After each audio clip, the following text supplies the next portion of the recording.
Applaus.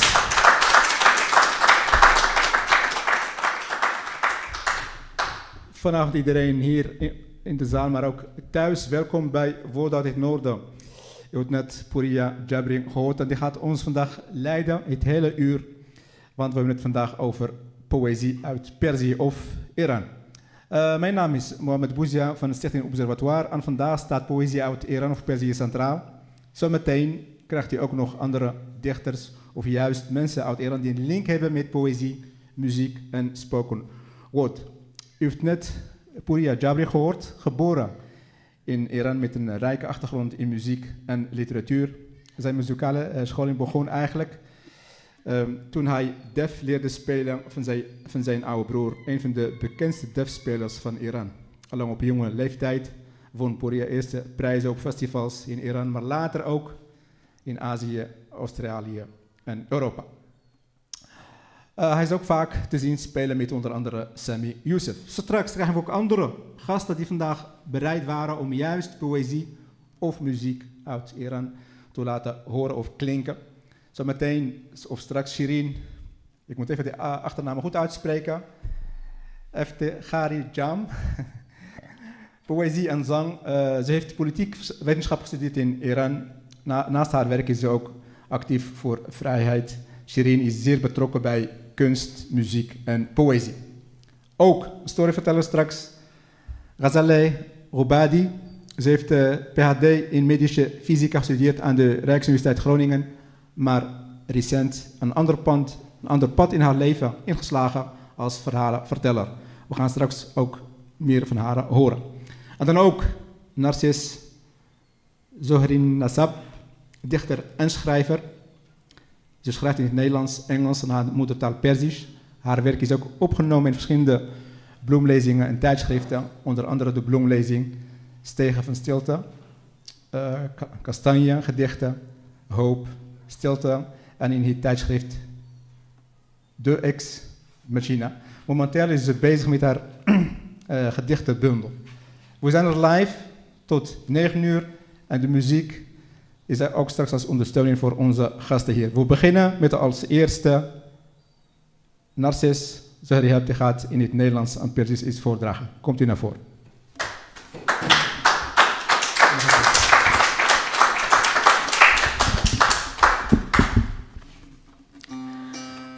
Ik lees gedichten eerst in het Perzisch en daarna in het Nederlands.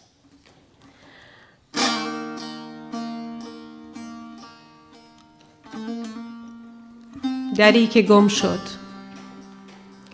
رنگها در عمل پوچ فضای شمع سوختگی مه‌آلود باید رونق می گرفتیم یا آتش بی صدا اما به خوشبختی رأی دادیم در عوض به گریه افتادیم دست به سلامتی زدیم با انارهای باد کرده سر و صدا راه انداختیم رضایت که نه راه فراری نیست طولانی تر ماندن که هیچ به شعله اما می آویزیم ontbrak en duur Verloren hadden weinig zin de sfeerkaars brandend mistig we zouden gedijen in vuren staan verstomde stemmen naar geluk In plaats daarvan barsten we in tranen uit en pleegde het zelf genezen met opgeblazen granadappels geluiden maakte. Tevreden zijn is geen optie. Wellicht gloeit en hou vast.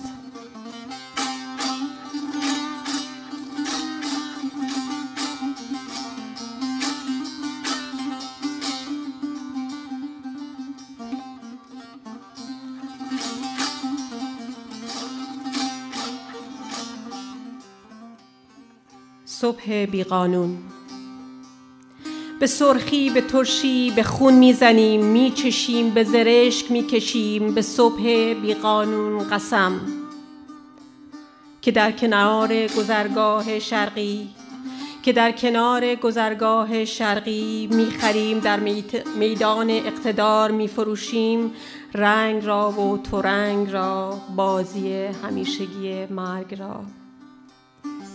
Wetterlose Ochtend.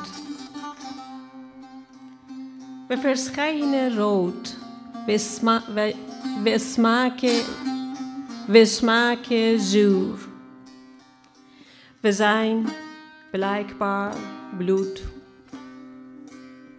Op Berberiz lijken we, zwieren om echt te zijn. Op een wetteloze ochtend. Op de Oosterse doorgang delen we kleuren van nu en toen, spelen kat en muis met het gezag. Spelen we een doodsspel.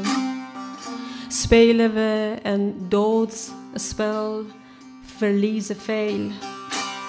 Dat maakt ons nog roder en zuurder.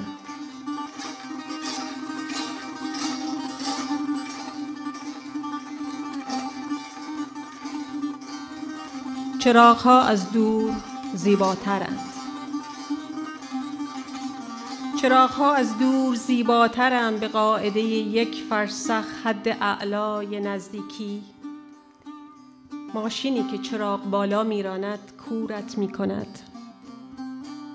امان از نورهای خیره نزدیک، امان از نزدیکی‌های خیره و امان از هر خیره‌ای که به نور نزدیکتر است، آن که سایه ها را آنچه هستند بلندتر و بی‌قواره‌تر نشانت می‌دهد. نه به خاطر نور که زیبایی اشیای دور از ذهن خیال پرداز ماست که ناغافل از حسب عادت می‌گریزد و بی قاعده به پرواز در می‌آید. Het schoonheid van afstand. De schoonheid van afstand. Je legt een veilige afstand af 500 meter. Anders het grote licht zou je verblinden. Help! Excentrieke lichten, intieme excentrieke lichten die je schaduwen tonen, groter en wanordelijker. Schoonheid wordt verlicht door onze fantasieën. Plotseling ontsnappen aan gewoontes, onregelmatig, lichten zijn mooier dan van een afstand. Bedankt.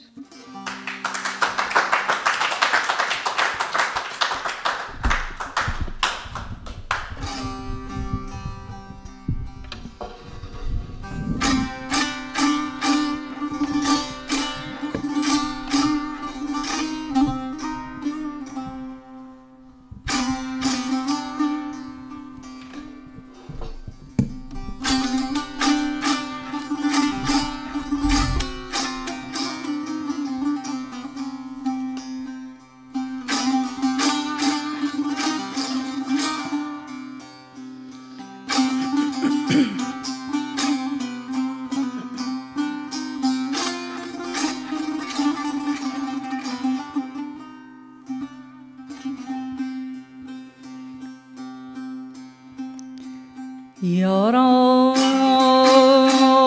بر آتش تو نشستیم و دود شوق بر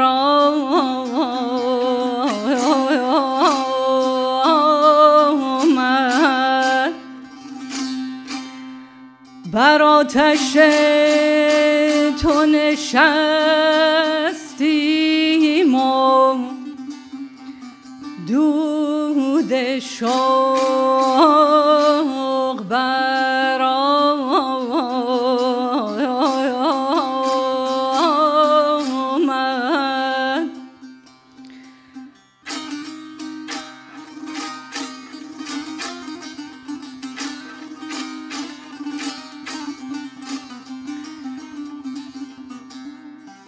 تو ساعتی ننشستی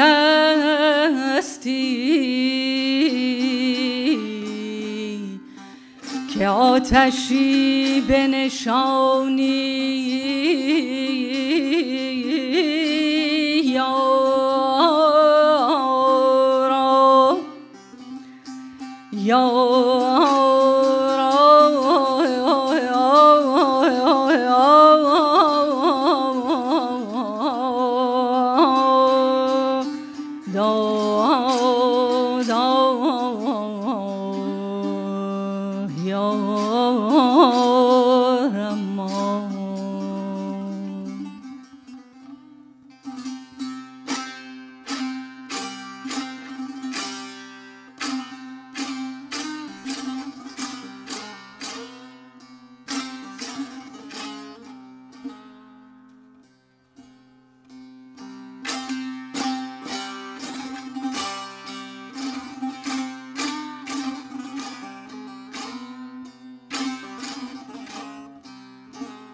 بیا ساقی آن می که حال آورد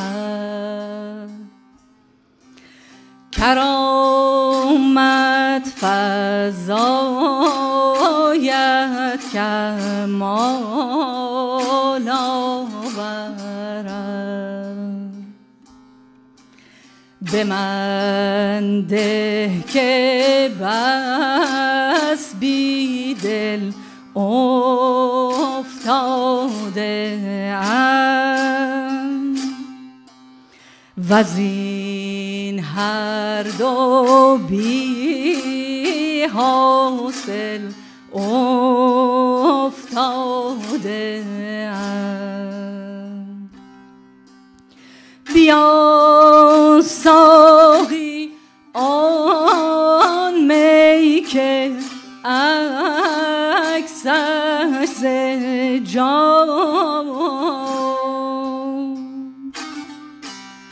به کیخسرو و جم فرستد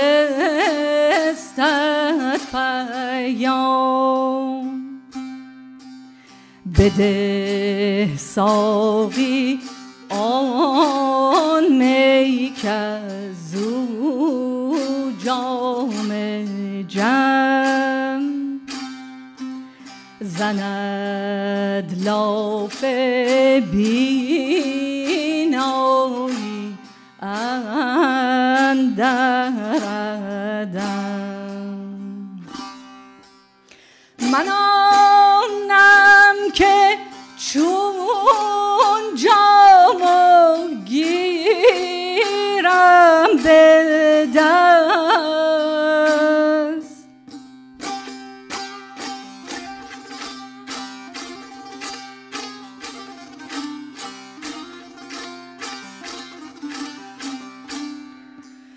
ببینم در آن آینه هرچه هست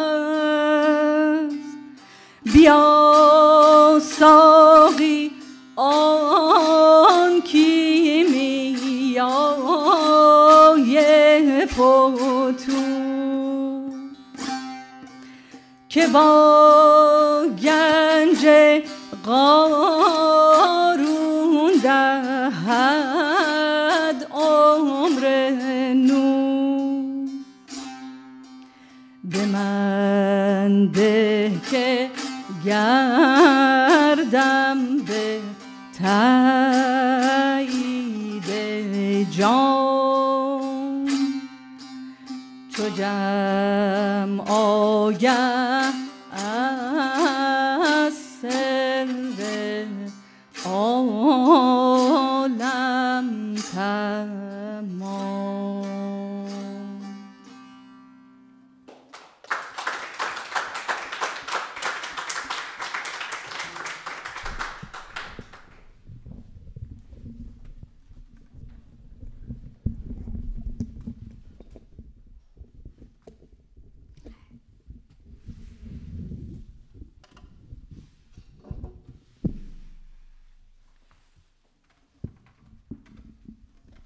Wow. It took me to last night when the moon was full and the night was bright. Whenever the moon is full on those bright nights, I think about home, and I miss home, miss Iran much more than before. So let's take you to Iran. We are in the kingdom of Iran. It's huge, stretches beyond Turkey to India. And in the middle, there is a land cracked. Only pistachio tree can bear its harsh weather. Here, Sam is the ruler. Among all the warriors, he is the right hand to the king. After so many years, he eventually has a son. ز مادر جدا شد بر آن چند روز نگاری چو خورشید گیتی فروز به چهره چنان بود تابنده شید ولیکن همه موی بودش سپید. The newborn didn't look like anyone. He had white hair and dark skin, like a demon more. Sam was deeply ashamed after waiting so many years, and now this strange-looking baby, how can he present him as his heir? So before anyone knows, he takes the infant to the Mount Alborz and leaves him over there. Mount Alborz is the center of the world. It has two sides. One side dry, with no greenery, no water. The other side, green, full of rivers streaming down the mountains. The top of Mount Alborz reaches the moon, and there lives the giant wise bird with colorful feathers. When Sam leaves Zal at the foot of Mount Alborz, Simorgh, the giant bird, she finds the infant. She takes him to her nest and raises him as her own child. Zal grows into a tall, beautiful boy, tall with broad shoulders and like rough muscles like the mountains and the white hair.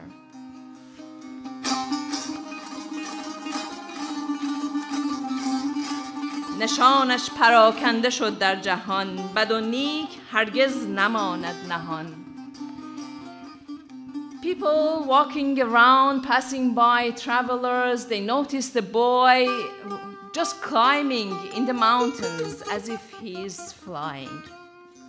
Sam, hearing that the infant that he abandoned in the mountain to die has become a fine, strong boy, he feels awful.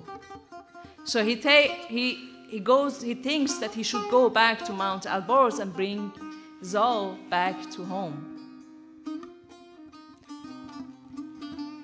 The moon is full and the night is bright, and Zal looks all around and looks at the mountain and the nest of Simorgh. This is all he has, it's home. He doesn't want to leave the mountains. نشیم تو فرخندگاه من است دو پر تو فر کلاه من است. But then Simorgh gives him a feather of hers. Go, you belong among people. Go and find your home among people. And remember, your home is where your heart is. Grandpa and I, we are sitting on the roof of his house.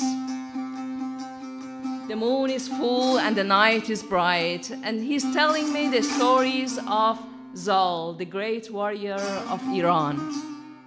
I'm all ears when he talks. I'm looking at him and he's looking ahead to the mountains and the moon over the mountains. I call Grandpa Agha Jun. I'm 7, he's 70.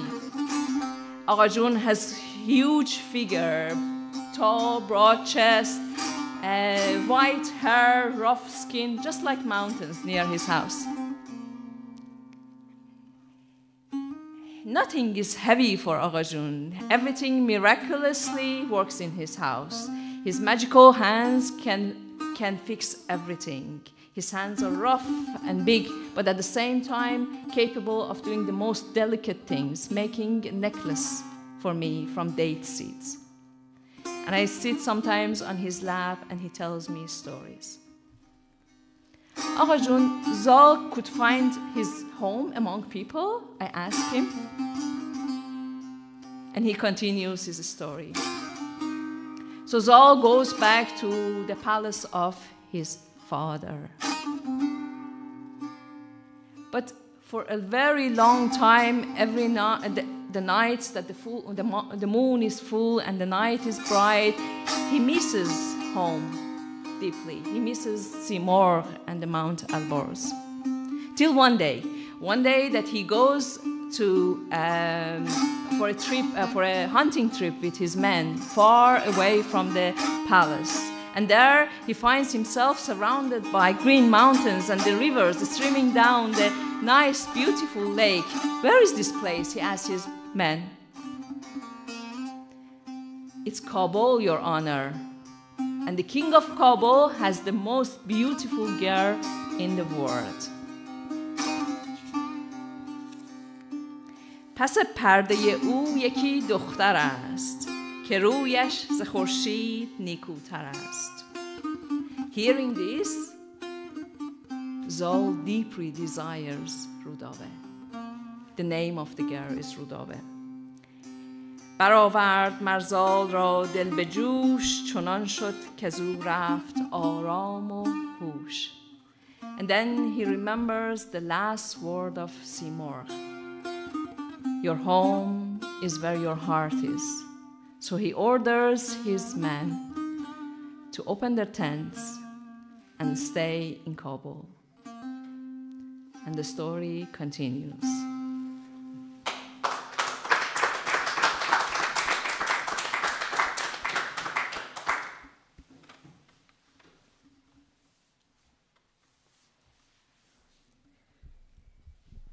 Location. از کجای جهان شروع کنم؟ میخواهم بودنت را جشن بگیرم. میخواهم جایی که دریا بود و در ساحلش صدف میچیدن باشد. جنوب لاجوردی. یا در آن اتاق تماما سفر کرده قند منی تو و دیگر رجز خانیت ما را بنوازد. جفت بازی در جوار کفترهای نوزاد تا صبح فرار کنم. وصل کنم خودم را به دنیای شماره و شعرخوانی و به تو که رهسپار جایی تا نوار دره ها و امتداد بی پایان کویر. تا قله هایی که از آنها سر درآوردی یا به یادشان روزگار گذراندی در عکس و برعکس در زمان.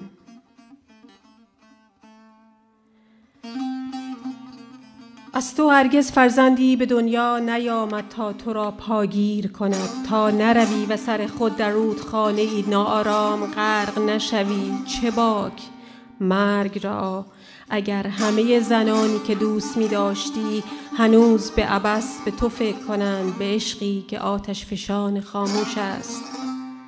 مثل وقتی دوست می داشتی هر از گاهی فوران می کند، مثل وقتی دیوانه‌وار بودیم.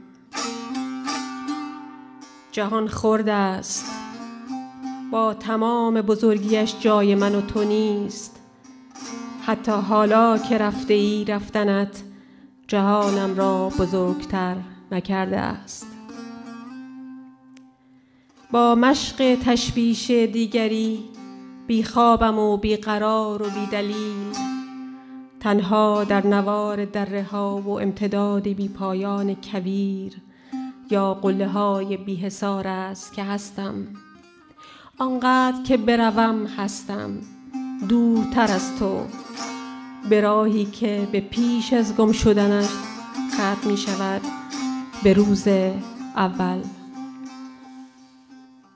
Het vertrek. Waar in de wereld zal ik beginnen? Dat je bestond wil ik bij de zee vieren, waar ik schelpen verzamelde in de donkerblauwe lucht van het magnifieke zouden. Met zoete woorden streelde mij in je volle gereisde kamer, voordragen van Rumi en Hafiz. Tot onze oren liefdesvogels geluiden maakten tot de ochtend om weg te lopen, om me te bieden, om me te binden aan boekdelen, aan poëzies slagader en aan jij. Backpacken naar de rand van de valleien, naar bewoonde barre landen, aan de top van alle bergen die je had bereikt of gedroomd te bereiken. Heel je leven was een gekozen beeld. Je was niet te volgen of op te sporen. Er werd geen kind voor je geboren om je te stoppen met avontuurlijk te zijn. Voordat je verdrinkt in dat wat nog opstandiger was dan jij, de wilde rivier, de speelste rivier, keek je niet in de donkere, mooie ogen, of wel? Geen spijt van de dood, als alle vrouwen waar je van hield, onvruchtbaar toch van je houden. Alleen uitbarstingen van passie, zoals een vulkaan zich herinnert hoe we lief hadden. Vreemd. Het universum is klein. Weinig ruimte voor mij en jou. Hoewel je weg bent, mijn verlies maakt mijn wereld niet groter. Stapeloos en onredelijk kopieer ik andere zenuwslopende kluwens, alleen aan de rand van de valleien.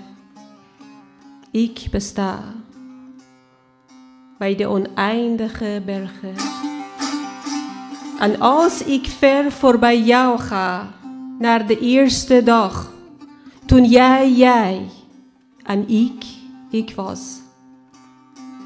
Kom, ik laat je zien waar we staan.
مست و هوشیار فان پروین اعتصامی.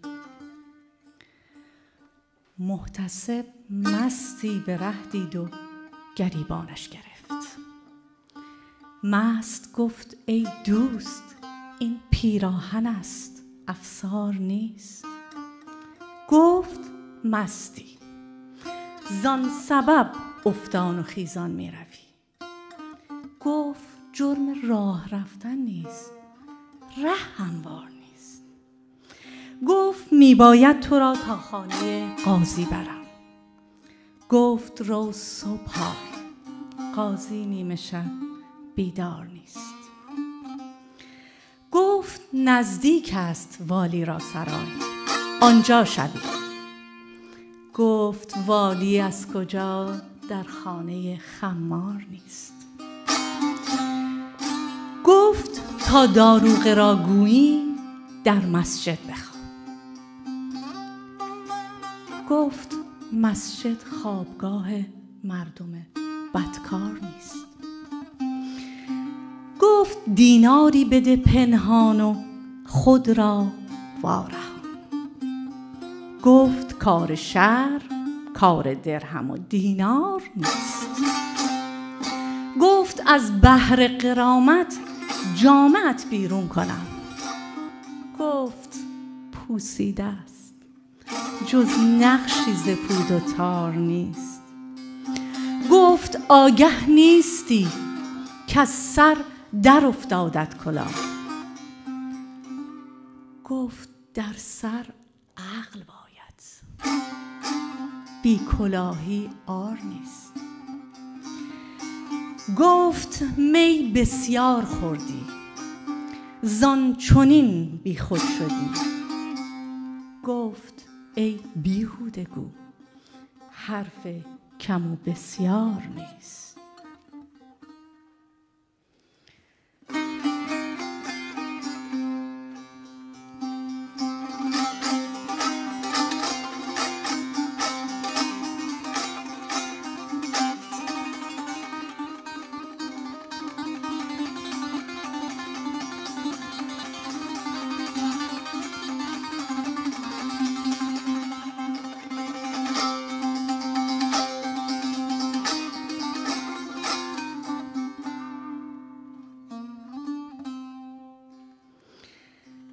گفت باید حد زند هوشیار مردم مست را. گفت هوشیاری بیار اینجا کسی هوشیار نیست. Thank you.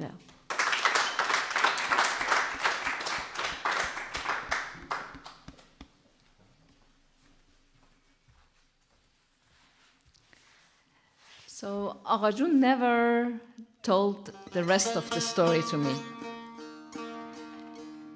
He always said, when you grow older, you can read the rest of the story yourself. So I grew older. Many years passed. I'm 24 now. I am living in Tehran, the capital city of Iran. And I'm in love. I'm in love with a rock climber whose eyes pierce my heart. And tonight is one of the first nights of summer, like today, tonight. The moon is full and the night is bright. And we are sitting together at the edge of a rock in Tehran, in the mountains, looking at the moon above the mountains.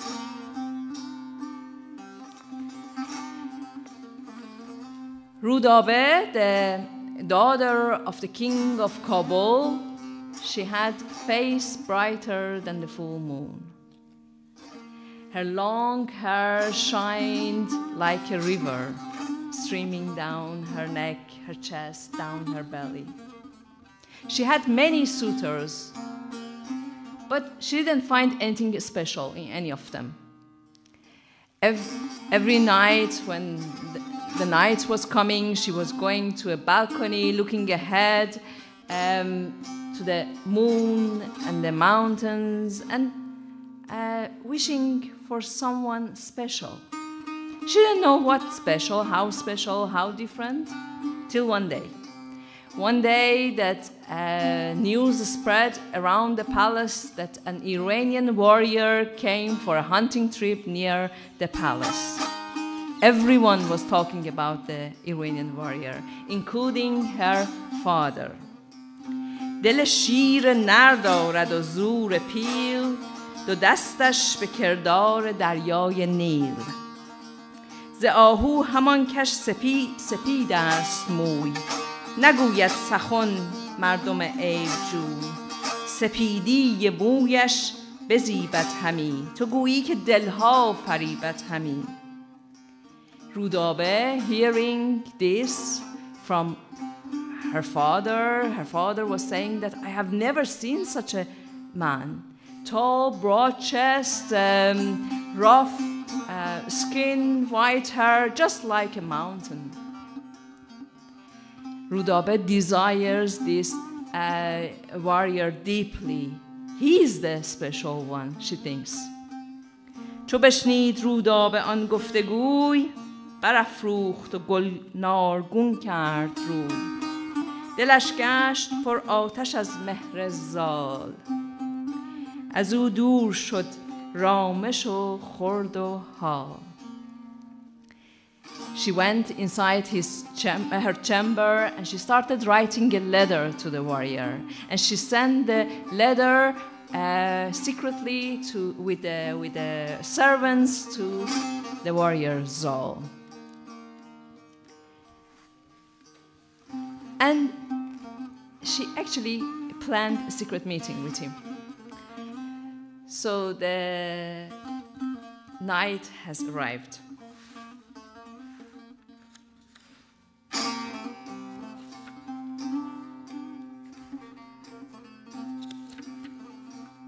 چو خورشید تابنده شد ناپدید، در حجره بستند و گم شد کلید. So the night has arrived and the servants, they lock the door, the chamber of Rudabe from outside so no one can interrupt her privacy. And they went to let the warrior secretly inside the garden. برآمد سیه چشم گلرخ به بام، چو سرو سهی بر سرش ماه تام. Rudabe went on the balcony. The moon is full and the night is bright.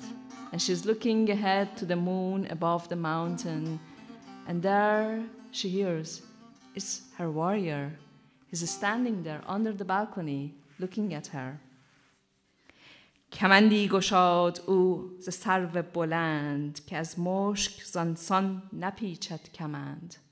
She untangled her long hair and offered to the warrior, climb up my hair, my warrior. But Zal, he had his own rope. He made a loop, he throwed it up and climbed up, and in a blink he stand next to her. I'd rather die than give pain to your hair, my love. The long, shiny hair of Rudabe intertwines the rough body of Zal like a river streaming down the mountain. همی بود بوس و کنار و نبید، مگر شیر کو گور را نشکرید. And then Zal for a second remembers the last word of Simorgh. Your home is where your heart is. And he thinks, I eventually am at home. Last night, I was walking down the streets of Amsterdam. The moon was full and the night was bright. I looked around, there was no one, no Agha Jun to tell me stories. Or I'm just far, far away from mountains of Iran to sit on the rock with my love and looking at the moon. And for a moment, I felt a hole in my heart. But then today, when I was reading the poetry and writing the story, I thought, as long as poetry is there, and the stories I have, and I have you, I'm at home. My home is here where my heart is. Thank you.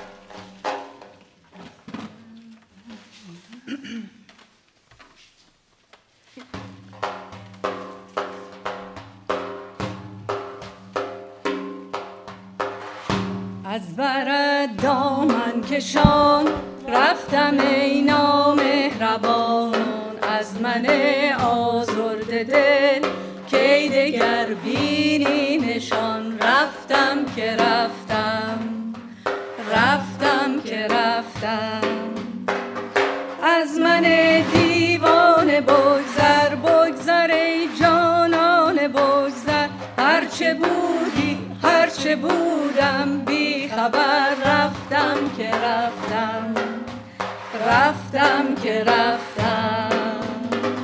شمع بزم دیگران شو، جام دست این و آن شو.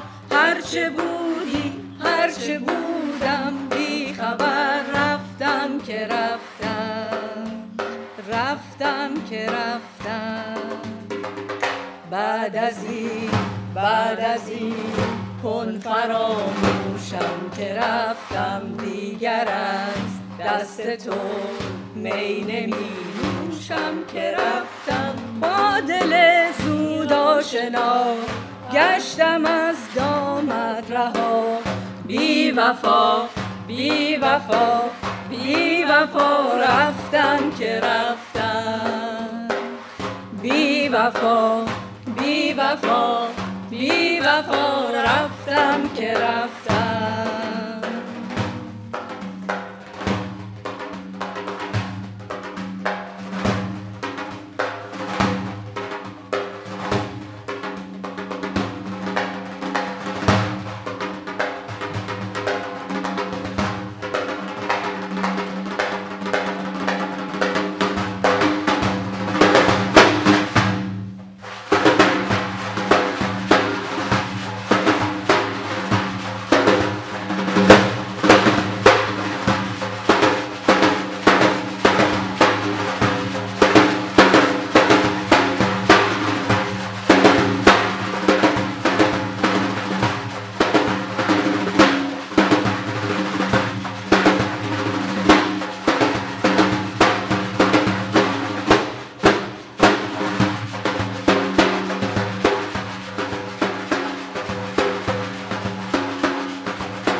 Dankjewel, Poria. Dank je. Prachtig om te zien allemaal. De dames ook. Dankjewel. Ik wou heel graag iemand van jullie even vragen, want het laatste liedje weten we niet waar het over gaat. Kan iemand even naar voren lopen?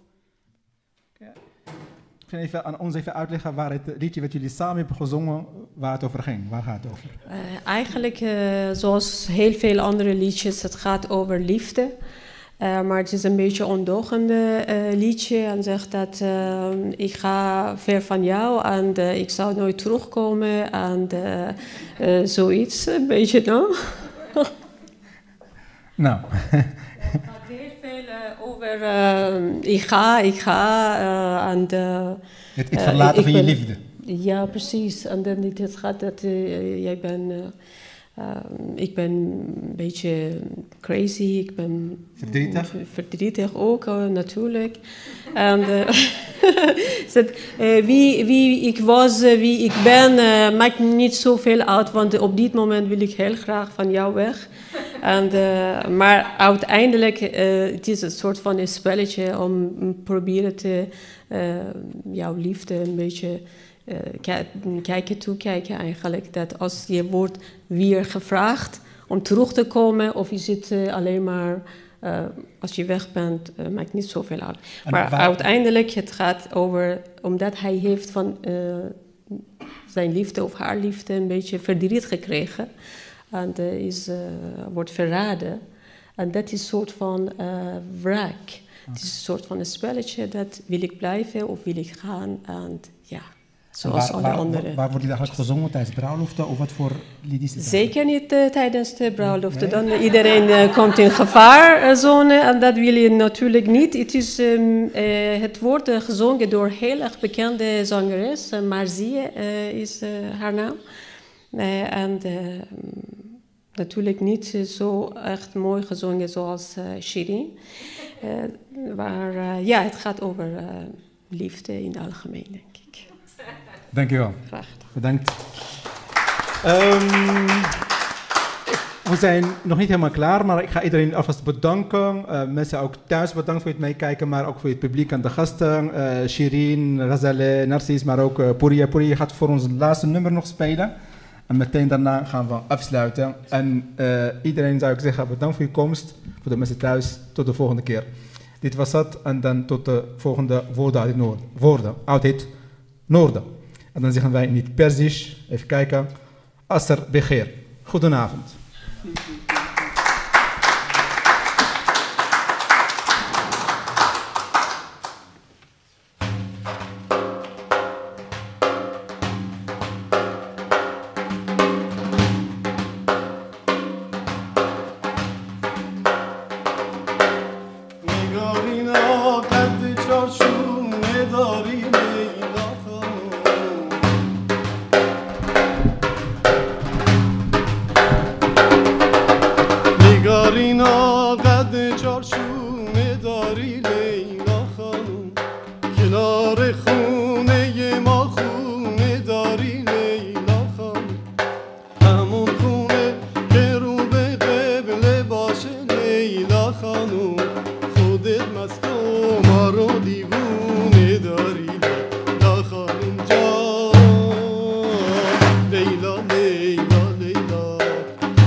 I just got the microphone from Mo.